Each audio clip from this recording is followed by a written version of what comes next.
After a corrections officer was shot and killed during a training exercise in Pickaway County. It's been almost 4 months since Lieutenant Rodney Osborne was killed.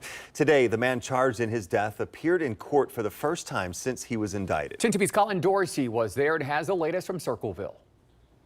David Pearson says he is not guilty of the negligent homicide charge against him in the shooting death of Lieutenant Rodney Osborne back in April.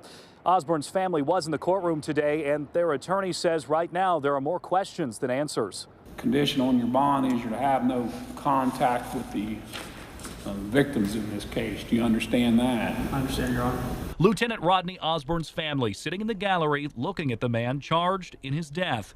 David Pearson appearing in court for the first time since his indictment, saying very little, only answering the judge's questions. It was short, only the charge was read and his not guilty plea.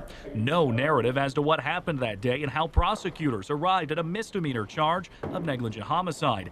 Afterward, I talked with the attorney for Lieutenant Osborne's family, Mike Kittrick. He says they continue to grieve, and not knowing what exactly happened doesn't help. We don't have a narrative either. We're waiting for the unredacted investigation. Right now, when I print it, all the black ink is out on my printer.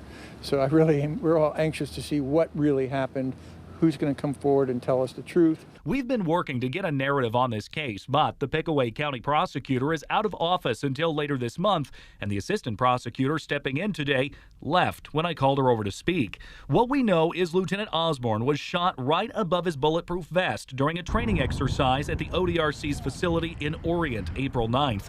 Colleagues tried to save his life, but he died in what the ODRC has called a tragic accident. We just want justice, but there's no justice or accountability with a misdemeanor when an officer of his great demeanor and stature is now gone forever. Pearson is expected to be back in court September 13th for a pretrial hearing.